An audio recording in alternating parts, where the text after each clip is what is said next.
Okay, so we were discussing that you have collected from 400 people data from for 7 days. We have measured over 100 people in the lab and school day.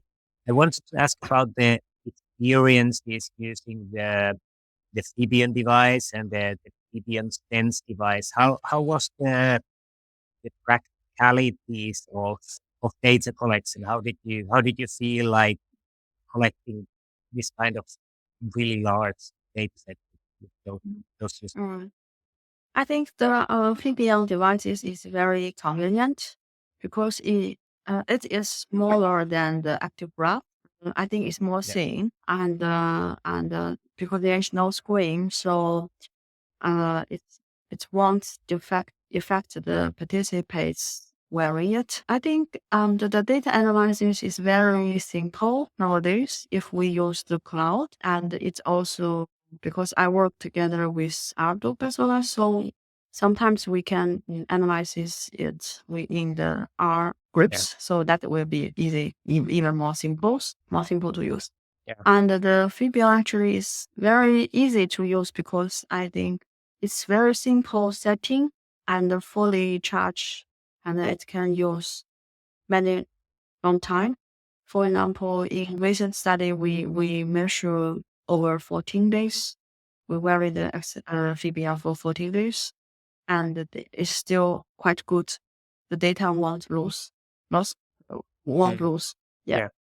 So I think it's a quite good devices, especially nowadays we had validation papers for it.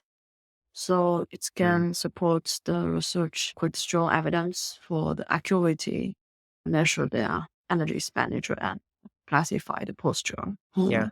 And how did you have it? You had 7 to 12-year-old Mm. children. How was it for them? Was there Right. any problems with the devices? Any skin irritation, or how was the Correct. experience with children? Well, I think the most difficult issue is about the wearing the VBL devices on the skin because we have to Mm, attach on the skin, and the children usually had very sensitive skin. One way we solve this problem is we did sew like the Dayas way. We did the sew the shorts, so we made back ourselves. So some kind of shorts, and it can easily put on and tied on the side, and then the Fibion was fixed there. We saw one small pocket and Fibion put inside. all right, and you had the EMG sorts, so it was on those sorts. No, I mean that for 7 days. So the one day Okay, is yeah, no problem because the one day we can yeah, yeah, easily fix on the EMG shorts and the place. But for the 7 days, if we put on because some children very sensitive, most of children we use the tape on the skin, and sometimes we have to ask parents to change 1 or 2 times if they feel mm, tickle and something mm, start open. And another way yeah, is we ask parents during the sleep time we take off and we put back on again in the morning. And then we also try to find a solution. Actually, we tried a different brands of the tapes. yeah, We yeah, tried different yeah, tapes. We pick up the one best one like less sensitivity, less mm, irritations tape. Yeah, yeah, that is yeah, also help something. And yeah, then is for some children really very sensitive. We used we our personal saw the shorts, mm, so we have yeah, used this way to help the issue. Yeah. yeah, yeah. And I think it might be a little bit different. We had the study, or there was a study in Sweden which was measuring over 500 Mhm. children, and I think they had very little problems with the sense patch. But I think, as I have been in Shanghai, and Zhejiang is quite close there, close to the sea, and the weather can be very very humid and very very hot. Like, is the weather in Zhejiang similar to Yeah, Shanghai? it is Very because hot they and are humid. we are more Yeah, close. yeah. So it can go like in the summer close to 40 Celsius and be like 100% humidity. Yeah.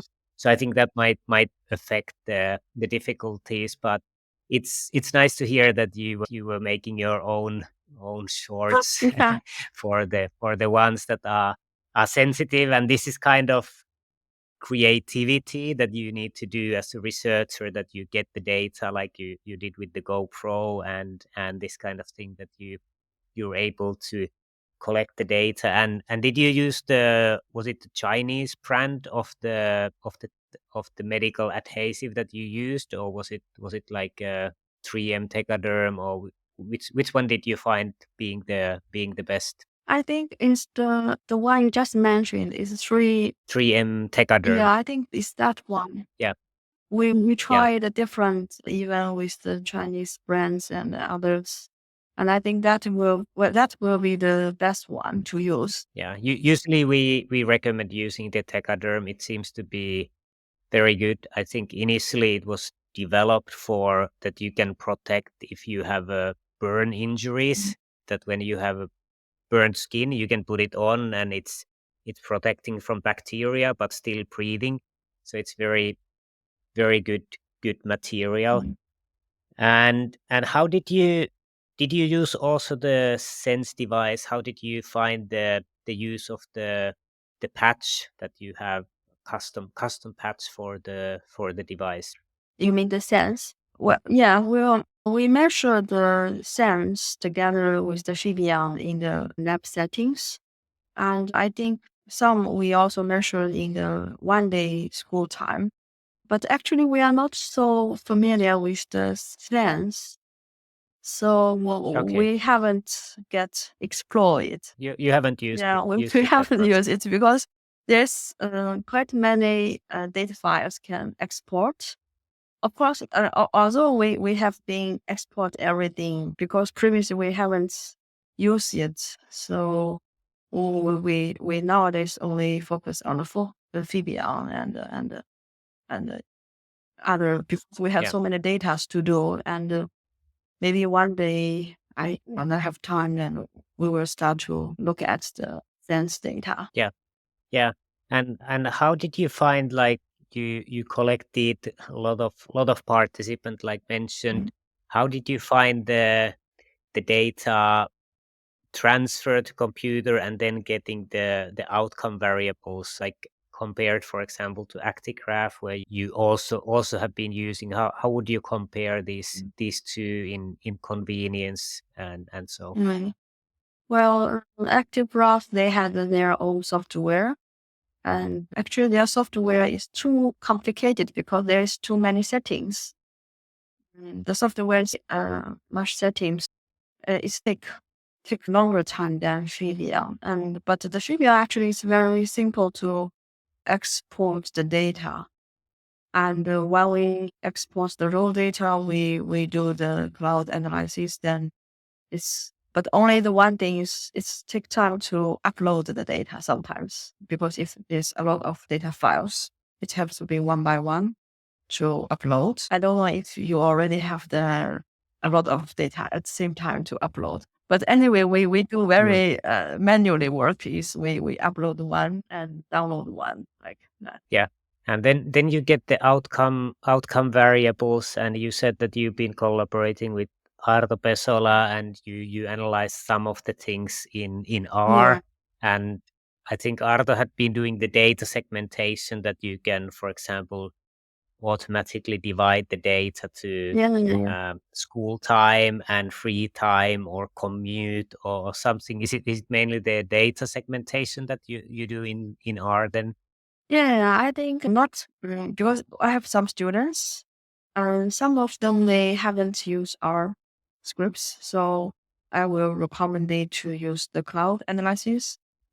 But Yeah, for example, I familiar with the our scripts, and then it's easy to at the same time to analyze them at one time, and it's also easy to make the classif. Yes, like you mentioned to classify different times and to analyze in our Yeah. Yeah. And how was the collection of data? You had accelerometer in different places. Mm. Which Actigraph brand did you use, and how did you attach the device on different locations? And how was the experience from participant? Was there Mm. any issue? How did it Yeah. Well, we used the newest version, so it's the 9X, meet in 9x? Yeah. G, Yeah. 9 GT, yeah, 9 GT Yeah. accelerations. We fix on the different body parts. Actually, we still use the tape, so it's Yeah. more easy to with the tape to put on the bodies. And of course, when the participant is wearing multiple devices, they will feel a little strange, like they wear so many Yeah. things. But when they get familiar and because they had done some in the laboratories, so they know it and they still can freely living in their normal day. Yeah, I think most of them still find okay to wearing one. I think the most issue is sometimes if the movement too big, then maybe the device will be dropped. Mm. So we Yeah. have to one student there and to fix it after they Yeah. found the drop. Yeah. And how was it that some of the devices were falling and that you had a large measurement? Did you lose devices? It's sometimes quite a big thing to purchase expensive devices, and then participants are not maybe taking the best care of them. Yeah, for example, at the beginning, I have 120. Nowadays, I guess I only have 100, a little bit less than 100. So always had every time equal about one study finish, I will lose 4 or 5 accelerometers. Between 15 and 20% loss of devices. So there will be some children having expensive watches for them. Actually, the most lost is not in the children studies. Actually, in the children studies, we only lose, I guess, less than 5 because Yeah. the parents and the teacher they are very responsible. They help a Mm. lot because we tell them and they will take care of and they will check every day. If Yeah. we fix our skin, then it won't drop off. But we found at the beginning why we lost so many is beginning we not give very good instruction to them. Some people will Mm. think it's like one time using, so they don't so care. Then they think it's okay, it's dropped, then it's dropped. But after we take care, tell them how it is, then it's there. Most of them they will return back devices. Yeah. Yeah, and I think it's important that also the teachers know and they help taking care and the parents know. Mm. I know also some studies where you especially have problems if you are measuring children Mm. and you send them to their home, and then, as we all know, parents of small children are busy. So if you have a device and then you put it somewhere when you are just busy, you don't find it, and it's possible that you lose quite many devices. So it's important to really think about how to make it easy for Mm. participants, parents, children, teachers, and for example, you might want to send certain kind of box that when the measurement is finished, put it in the box, or some kind of simple things, because when you have a tiny device, if you put it somewhere, maybe it falls and the kids take it and hide it somewhere or something. So just thinking about really the simple practicalities, that how do they need to do, and how do you message this to the teachers and parents and whoever is the one. Yeah. Any other things about the experiences from the measurements? How did the children tolerate the indirect calorimetry? That's not the most convenient thing to wear on the face. Mm. Well, because we invite them visit our lab, so I think Yeah. most of children are very exciting to do this kind of. So they think this experience very interesting.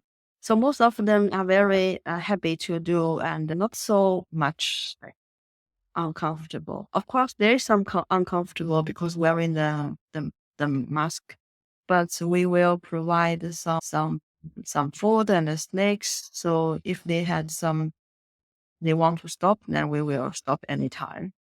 Yeah. So we have not very tight schedule. So we are only Mm. measure one children at one time or one Yeah. afternoon, one like morning time, like something like that. So the schedule is very flexible for them. So I think most of them are okay. Yeah, so very, very interesting. It has been pleasure chatting with you Ying. It was nice to catch up and discuss about very impressive studies of yours. So thank you for taking the time for this podcast and all the best for writing the papers from this data set. Thank you, Olli. And I also feel very happy to be invited in your casting. So I think my experience can share with other researchers. So it will be very nice to have further discussion with them as well. So please feel any questions can freely ask me even after our discussion.